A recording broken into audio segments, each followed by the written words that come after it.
네, 안녕하세요. 안녕하세요. 네, 지난번 우리 노비 문제라는 뜨거운 감자를 했는데 정작 본론은 못 들어가고. 네, 뭐 할 것처럼 하다가 끝나가지고. 저희에게 숙제를 내주시려고 그러는데. 네, 다 읽어보셨죠? 하고 끝났네. 책 읽어보셨어요? 조금요. 조금 읽었습니다. 어떠셨어요? 근데 이러고 비판하면 안 되는데. 다 읽고 비판해야 되는데. 근데 보니까 이용훈 교수님도 이 세종 관련 연구를 다 보지 않고 비판하시더라고요. 아 근데 수만 편의 논문은 어떻게 다 보겠어요? 수만 편 안 돼요. 그래도 아니, 수백 편이라서 중요한 어떻게 다 보겠어요? 그 세종에 대한 디테일한 부분들을 좀 봐야 되는데. 근데 저는 이영훈 교수님 그 글이나 이런 뭐 이렇게 다른 거는 많이 봤어요. 책은 발췌만 그러니까 이 봤죠. 세종이 항상 기존의 과거의 제도, 그동안 성공했거나 실패했던 사례를 보고 그 다음에 앞날을 대비하잖아요. 네. 근데 그러려면 그 세종을 비판하려면 일단은 그 사람이 어떤 생각을 하는가를 방법론을 좀 이해할 필요가 있을 것 같긴 해요. 당연하죠. 지난번에 이제 우리 끝나고 뭐 다 노비다 그렇죠. 그랬잖아요. 네. 그러면 생각이 변함이 없습니까? 그건 없죠. 그러니까 사실 이 논쟁의 의미가 뭔지 모르겠어요. 대부분의 직장인은 노비죠 뭐. 사실 다 구조적으로는 다 노비예요. 누구나. 아, 노비세요? 구조적으로. 그 자유의 문제인데 사실 그렇게 하면 선택의 문제라는 게 다른 왕조차도 거지, 지금은 누구나 선택의 문제라는 왕조차도 게 고급 노예고 또 사장님이라고 노비가 아니냐. 그러니까 역시 모두가 노예인. 그런데 중요한 것은 어떤 그 결정적으로 자기의 인권이 있잖아요. 가족, 생명, 재산 이런 것을 스스로 지킬 수가 있느냐. 그러니까 선택의 자유의 문제인 것 같아요. 네. 그게 있는 사람들이냐, 좀 제약된 사람들이냐, 아예 그렇죠. 없는 사람들. 그 역사가 발전됐다는 것은 그렇게 자기의 치명적인 것들을 자연권이라고 불리우는 그것을 조금씩 지켜나가는 사람이 많아졌다라고 보는 것이고, 여전히 지금도 그 취약지대에 있는 사람들이 있다. 이제 우리가 그런 얘기를 하는 거고요. 그렇죠. 자, 그러면 그 가장 중요한 이영훈 교수님의 그 주장을 우선 요약을 한번 해보겠습니다. 굉장히 논리가 정연해요. 흔히 세종을 성군, 정말 백성을 사랑하고 잘 살게 한 성군이라고 하는데, 이것은 양반 사대부들의 성군이었지 백성들에게는 전혀 아니었다. 저 이 부분에 밑줄 쳤어요. 이게 첫 번째 주장이에요. 왜 미쳤어요? 여기서부터 헐 했거든요. 근데 이거는 너무 기록에도 이렇게 안 나오는데 좀 약간 지나친 하여튼 것 같아. 그렇죠. 첫 번째 그렇고요. 두 번째는 뭐냐면, 그럼 왜 양반 사대부의 성군일 뿐이냐? 바로 노비의 수를 대폭 증가시켜서 이 양반들의 재산을 늘려줬다는 거예요. 양반들은 자기 재산 증식을 위해서, 그 이분에 따르면 고려 시대는 노비가 쌌는데 조선 시대 들어서 15세기 후반에 들어서 고려 시대보다 3배 내지 4배 정도로 노비가 확 값이 올라갔대요. 사실 이 부분은 고려 시대 전문 교수님한테 제가 메일 보내놨어요. 이 암흑의 교수님이라고 시립대학에. 그래서 이제 그분한테 이제 한번 여쭤볼 것이지만, 정말 고려 시대 노비가 이렇게 적었고 또 신분도 쉽게 바뀌었고 그랬는지 부분을 제가 한번 나중에 자료를 가지고 말씀을 전문가에게 가지고요. 기대돼요. 네. 그리고 결정적으로 이게 제가 볼 때 팩트 체크를 했던 거냐면, 이런 그 세종이 양반의 재산 증식이라는 노비제도의 확충이라는 제도 계약이 태종이 돌아가신 이후에 나이 어린 세종한테, 어린 나이에 즉위한 세종에게 신하들이 강청해서 그걸 태종은 반대했다는 거예요. 노비가 늘어나는 것을, 양인을 지키려고 그러는데 그것을 폐지하고 말았다고 말을 합니다. 그러니까 태종의 제도를 세종이 신하들 때문에 강청이 끌려서 폐지했다라는 주장이 두 번째 주장이에요. 근데 과연 그러한가 이것이고요. 세 번째가 중요한데, 이런 세종이 그러니까 수령을 백성이, 아랫사람들이 고소하지 못하게 하는 것을 이제 하나 더 해서 노비가 주인을 고소하지 못하게 하는, 그러니까 주인 고소금지법을 세종 4년인 1422년 2월에 딱 세종이 정했대요. 이게 중요해요. 실제 그건 제도가 만들어졌으니까 법이 노비가 주인을 고소할 경우에 그 고발을 받지도 말고 매를 장을 100대 때리고 삼천리까지 유배를 보내라는 법규를 만들었다는 거예요. 팩트랑 다른데? 하여튼 이런 주장이에요. 지금 이게 책에서. 네. 근데 사실 삼천리 유배 보내면 서울에서 보내면 다 어디로 가야 돼요? 바다로 빠지거나 명나라로 가거나 일본으로 가야 되는데 아무튼 간에 가장 그 당시 최고의 최악의 가장 멀리까지 유배 보내는 것을 했다는 거예요. 그래서 이제 그 다음 주장에 고려시대까지 허용되었던 주인의 불법, 주인이 잘못하면 노비가 주인을 고소해서 처벌할 수 있겠는데 세종의 이 제도 개혁으로, 개악으로 노비가 결정적으로 그 주인한테 생사 여탈권을 장악당했대요. 그래서 전혀 자기 권리를 못 지키는 최악의 약간 노예 상태로 추락하고 말았다는 게 이용 교수님의 중요한 주장이에요. 그것이 나중에 세종시대를 시작됐고 단종시대를 거쳐서 마침내 성종 때 경국대전에서 금석지전, 즉 고칠 수 없는 법으로 반영되었다. 한마디로 이러한 그 주인고소금지법이 세종 때 만들어졌고 그것이 노비법을 최악으로 만드는 그 중요한 계기 단초를 세종이 제공했다. 이게 가장 그 논란이 되고 있는 세 번째 주장입니다. 너무 좀 어려운가요, 내용들이? 아니요. 그냥 그러니까 뭐 하네요. 전혀 어렵지 않아요. 주장을 한 거지 어디에 입서갖고 보여준 게 아니니까 지금 모르겠습니다. 근데 여기서 이제 좀 더 그 세부적인 내용으로 들어가면요, 한 두 개가 더 있어요. 한번 들어가 볼까요? 네. 좀 두려우신가요? 아니 뭐 뭔가 이렇게 뭐 증거 서류를 보여주면서 하면 두려울 텐데 그러니까 얘기 증거를 보여달라고 주장만 보여달라고. 글로서만 있으니까 뭐 유명한 종모법에 대한 얘기, 우리 국사 시간에도 많이 그 종모법, 종부법 이런 걸 하잖아요. 종모법이란 것은 이 양인, 아버지는 양민이고 어머니가 천인일 때 결혼을 해서 낳으면 누굴 따라가요? 어머니 천인을 따라간다라는 이런 거예요. 반대로 어떻게 돼요? 어머니는 양민이고 아버지가 천인이다. 그러면 그냥 양인. 태종 때는 아버지를 따라가서 이렇게 했는데 하여튼 그 어느 쪽이든 전부 다 한쪽만 천인이면 다 그쵸, 네. 천으로 가게 하는데 사실 대부분 보세요. 그 여자는 양인인데 그 남자가 천인인 경우는 별로 없어요. 대부분 양반, 사대부들이 자기 밑에 있는 종을 이렇게 해서 애를 낳게 하는 경우지 그 반대는 드물잖아요. 그러니까 대부분 그 어머니가 대부분 천인 경우가 많은 거예요. 그러다 보니까 종모법이라는 것은 되게 노비가 어떻게든 간에 많이 늘어나게 된 중요한 제도인 것은 사실이죠. 근데 중요한 것은 이제 이건 제가 영상 부분을 캡처하고 싶은 부분인데 세종이 신하들의 강청을 못 이겨서 세종 14년에 종모 종천법, 어머니를 따라서 천인으로 가도록 하는 그런 것을 만들어냈고 이후에 노비 인구가 급속하게 증가합니다. 이렇게 이분이 말씀하고 계세요. 이게 이제 그래서 이 종모법에 대한 얘기를 한번 살펴봐야 되고 그 다음 부분도 이게 굉장히 체크해봐야 되는데 세종시대 들어서 노비하고 양인의 결혼이 허락되었대요. 그 전에 계속 그 금지하다가 즉 양천 교혼 서로 신분이 다른 교차해서 결혼하게 하는 법이 통과됐는데 그 결과 양천 교혼을 무한정하게 용인을 했대요. 왜냐하면 그래야지 노비가 많아지고 재산이 증식되니까 그것이 노비 인구가 대확장의 중요한 이유의 하나였다라고 또 논문을 쓰고 계세요. 그러니까 두 가지는 정확하게 정말로 이게 사실인가 아닌가를 우리가 확인해 봐야 되는 문제이죠.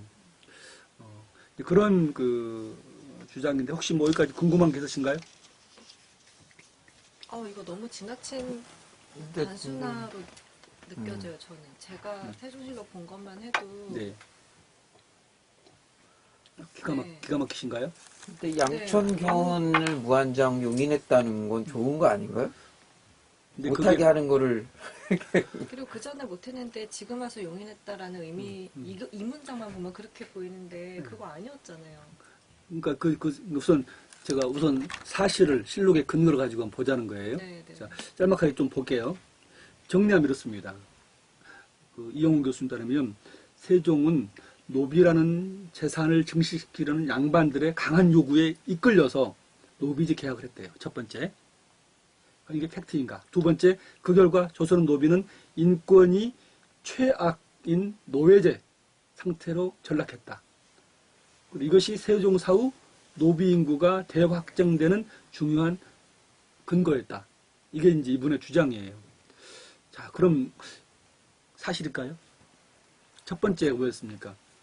세종은 양반 사대부들이 성군일 뿐 일반 백성들의 성군이 아니었다고 하잖아요. 살짝 이것은 따로 제가 논문을 쓴 게 있어요. 세종시대 백성들의 삶의 질이라는 그 데이터가 쓴 게 있는데 네. 자, 여기서 사실 그거 하면 너무 길어지기 때문에 네. 이 교수님 해석은 맡겨두려고 그래요. 그렇게 해석할 수 있는 거죠, 이분은요. 근데 우리는 그게 아니고 정확하게 실록에 나와 있는 거 가지고 해석이 아니고 팩트를 가지고 보자는 거예요. 그게 바로 두 번째 것인데 태종이 사망한 이후로 강한 신하들이 어린 나이에 즉위한 세종에게 강청해서 태종이 만든 아버지 신분을 따라가도록 하는 것을 폐지했다는 주장에 대해서 한번 확인해 보자는 거죠. 네. 자, 우선 근데 세종이 몇 살 때 즉위됐나요? 둘. 22살 때 됐죠. 22살이면 어린 나이인가요? 요즘은 요즘 기준으로 그 당시에 22살이고 세종이 굉장히 똑똑한 사람이었잖아요. 그리고 그게 또 이 노비 정모법, 그다음에 노비가 주인을 잘못을 고소하지 못하게 하는 법이 정말로 태종 사망 후에 만들어졌나 몇 가지를 확인해 봐야 돼요. 근데 저볼 때 결정적인 문제가 있어요. 네. 첫 번째, 아까 종모법이란 거 어머니 신분을 따르게 한 이게 큰 사건인데 이게 1432년이에요. 세종이 왕이 된 14년입니다. 세종이 몇 살 때 왕이 됐다고 그랬죠? 22. 그럼 몇 살이에요? 36. 그렇죠. 22 더하기 10, 36살의 나이예요. 세종. 이거 어린 나이인가요? 아니요. 아니 이제 훨씬 더 원숙한 나이입니다. 사실 22도요. 그때 기준으로 보면 어린 나이가 아니죠. 어린 나이가 아니죠. 10대에 발탁된 사람이 정말 많더라고요. 그러니까 지금하고 기준이 다. 기준이 너무 다르던데. 맞아요.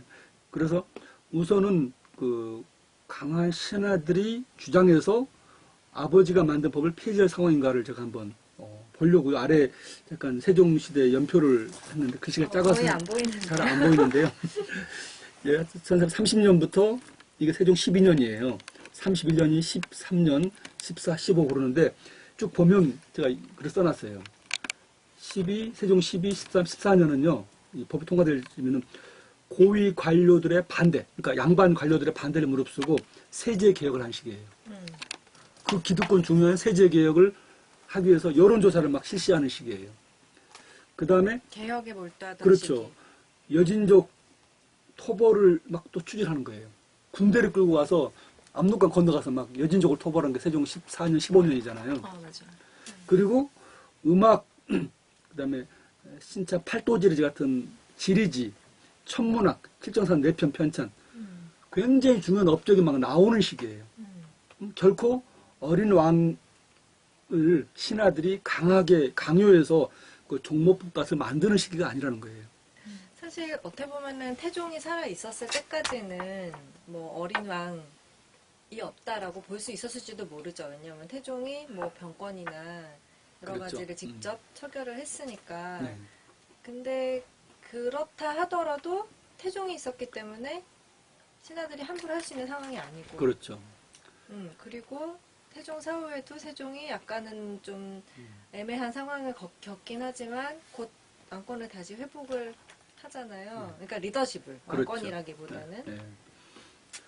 그러니까 한마디로 다시 정리하면 이 시기가 어린 왕에게 지배계층들이 양반들이 강요해서 어머니 신분에 따르게 하는 종모법을 통과시켰다. 이거 사실입니까 아닙니까?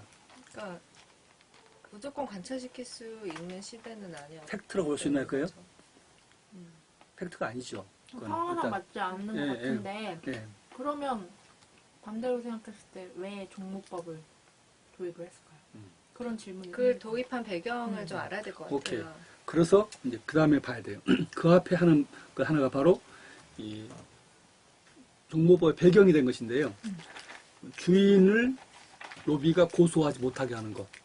근데 고려시대는 막 주인이 잘못하면 고소해서 처벌하겠는데 그걸 금지하는 법이 바로 세종 4년 1422년에 통과가 돼요. 노비가 주인의 불법을 고소할 수 있는 고려의 법을 폐지했다. 그 결과 노비 처지가 악화되었다라는 것이죠. 근데 바로 이 부분을 이제 팩트를 체크해보면요. 이른바 주인 고소 금지법이 세종이 만든 게 아니에요. 태종이 통과시킨 거예요. 보겠습니다. 그 세종실록 4년 2월 3일 보면요. 당시 태종이 상왕이었어요.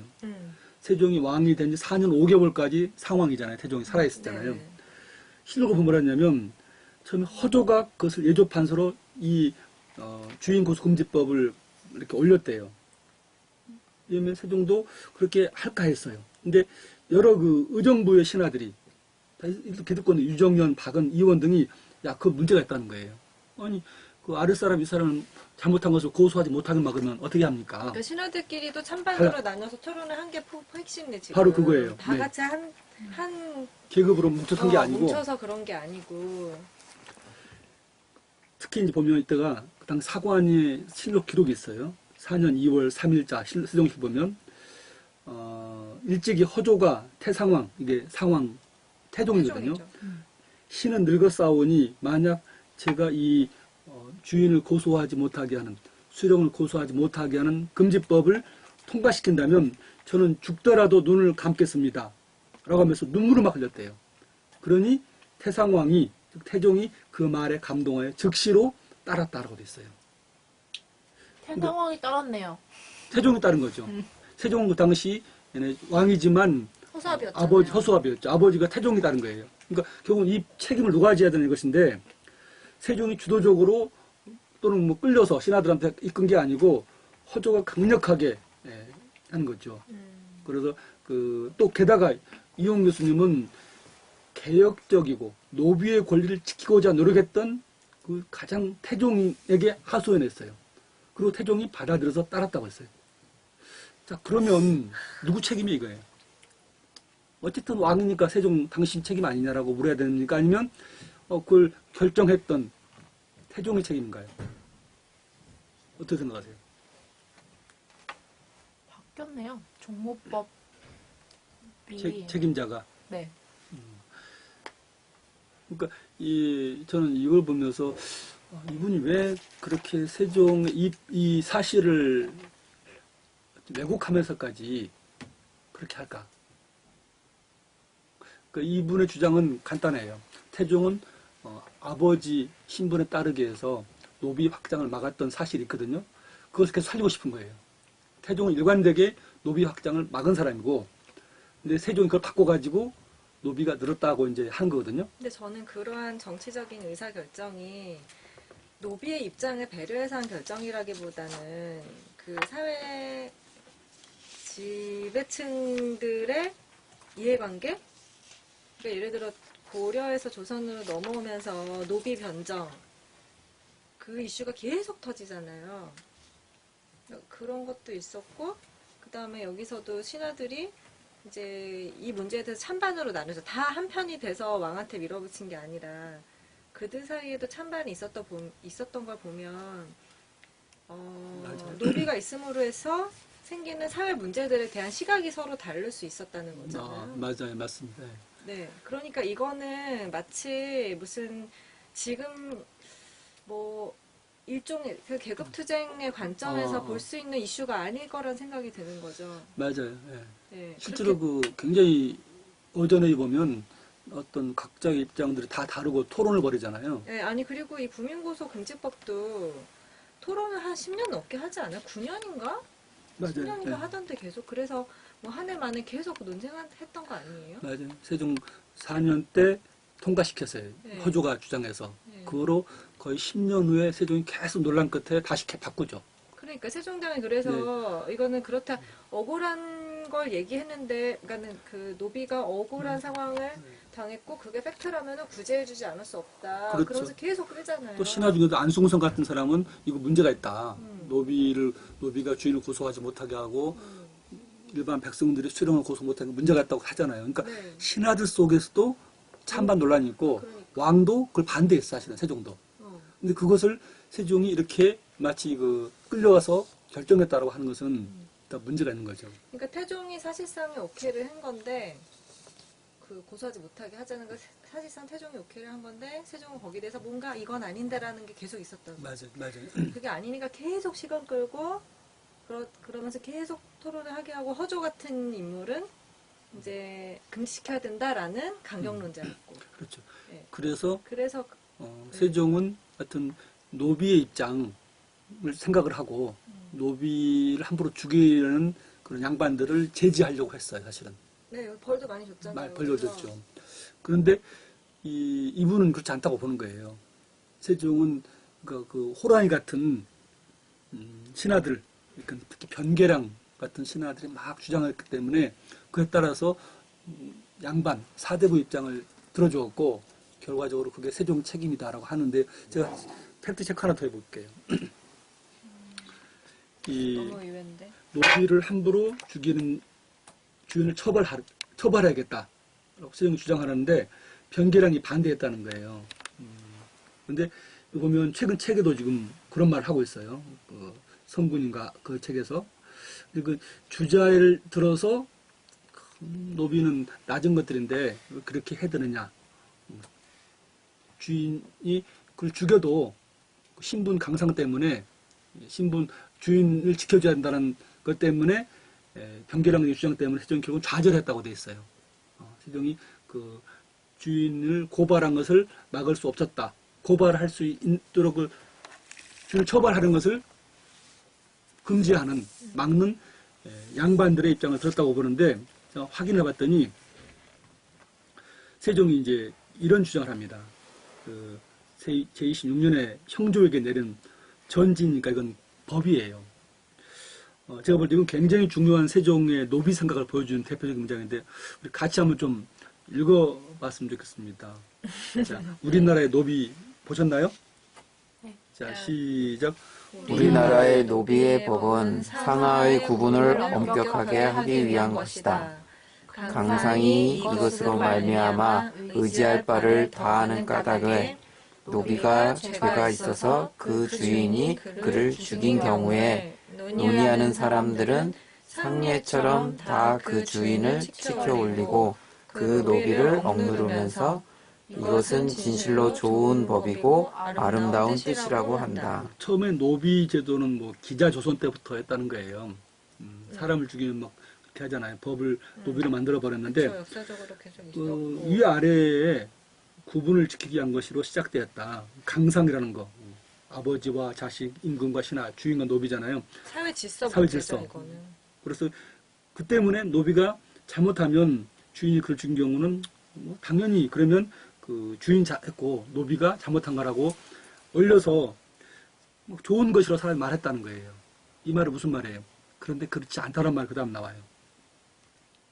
계속 좀 보실까요? 시작.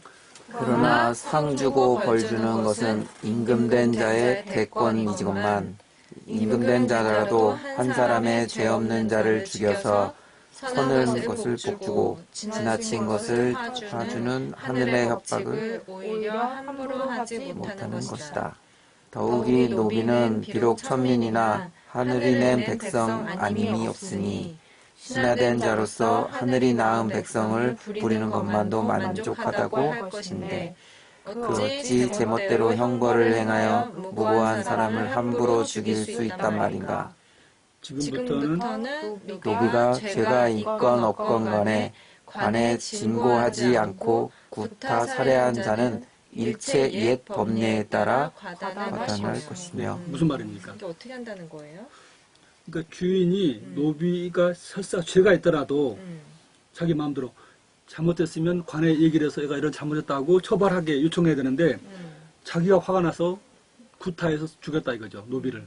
그러면 어떻게 한다고요? 과감하게 따라 처단해서 과단. 그래서 주인에게 벌을 주겠다는 거예요. 그렇게 하라고 세종이 지시하고 있어요. 이것은 세종이 끌려서 이렇게 못한 게 아니고 노비를 함부로 죽인 을 처벌하게 법규를 만든 거예요. 근데 저는 잠깐 넘어가기 전에 재밌는 표현이 많아요. 보면서 그러네요, 정말. 누구 상 주고 벌 준 것은 왕, 국가의 큰 권한이지 주인이 함부로 못한다는 거예요. 노비라 할지라도. 왜냐하면 노비는 비록 신분은 천민이지만 역시 하늘 백성이라는 거거든요. 한자를 보면 항, 노비, 수노, 함차, 하물며 노비는 비록 천인이지만 막비 천민. 노비도 하늘 백성이래요. 양반도 하늘 백성이고 다 노비 역시 하나의 사람이라는 거죠. 참 저는 이거 보고 놀랐어요. 아, 세종이 노비도 하늘에 있는 백성이구나. 진짜 놀랍네요. 임금은 하늘이 그 자리를 주어서 그 백성들을 지키라고 그러는데 나는 그 하늘 백성을 지키는 사람이라고 보는 거거든요. 그런데 그래서 이제 함부로 이렇게 그 하늘 백성을 관의 허가 없이 죽이는 것은 처벌한 것은 구타 살해한 것은 처벌하겠다. 처벌하라. 라고 세종이 분명히 법규를 만들어냈어요. 그런데 아까 이영웅 교수님은 호랑이 같은 신하들의 반대에 주저앉았다는 거예요. 또 좌절해서 그렇죠. 그렇지 않고 노비를 구타 살해한 주인을 처벌하라는 법을 관철시킨 거예요. 진짜 집요하다, 세종도. 그러니까 그 즉위 초반에 그 수룡구속 금지법을 관철을 시켰지만 네. 세종이 네. 약간 관철시켰다기보다 오케이를 했지만 아닌데 하면서 계속 끌면서 논란을 계속하고 또 제위 10몇 년인가 지금 네. 제가 그걸 조사해서 와야 되는데 네, 네. 고소를 하더라도 고소는 받아주고 네. 억울한 거 있으면 그 대신 관에서 해결해주자. 그렇죠. 주인이 맞아요. 어떻게 하지 못하게 하고 네. 주인이 잘못한 게 있을 수도 있으니까 관에서 해결을 해주자라고 결론을 냈었잖아요. 그렇죠. 맞아요. 그리고 지금 거의 이거 세종 후반기인데 후반부죠. 이때 와서 이렇게 딱 선언을 하신 거잖아요. 그러니까 세종께서는 이제 그 한 번 통과됐다 끝나는 게 아니고 계속해서 추이를 보는 거예요. 진짜 그리고 집요하다. 노비를 주인이 함부로 못 죽이는 거에 대해서 딱 장치를 만들었거든요. 근데 제가 그래서 이용훈 교수님이 이렇게 좌절됐다고 그랬잖아요. 이렇게요. 네, 책에 보면은 그 당시에 예를 들어서 세종시대 때 그 주인이 노비를 살해했을 때는 여기 보면은 9년의 관리가 경위를 조사하는 최소한의 사법적 절차도 없었다라고 쓰셨어요. 왜 그렇죠. 그렇게 썼을까? 나 진짜 그래서 노비를 함부로 죽이는 일에 제동이 걸리는 것은 18세기가 되어서이다. 그러니까 영조 때 그런 일에 제동을 그때 좀 걸었지 이전까지는 최소한의 절차도 없었다라고 표현을 세종실록 다 안 읽으셨나 보다. 그래서 그분의 다른 논문을 찾아봤어요. 98년도에 뭐 한국 사회에 있어서 노비제의 추이와 성격이라는 걸 봤더니 뭐라 썼냐고 이분이 임금이 그런 전교 법을 내렸지만 구속력이 없었대요. 그거 어떻게 알아요? 그러니까 구속력이 없던 주장을 하려면 뭔가 좀 전거를 대야 되잖아요. 그냥 근거가 당시 뭐예요? 없어요. 그냥 구속력이 없었다고 그냥 끝나고 넘어가 버려요. 근거가 있어야지. 그래서 제가 이거 팩트 체크해서 어긋나는 거예요 지금. 왜 그렇게 쓰셨을까? 정말 이해가 안 돼요. 한번 다음에 만나 뵙고 한번 여쭤봤으면 좋겠어요. 근데 더 심각한 문제가 있어요. 이제.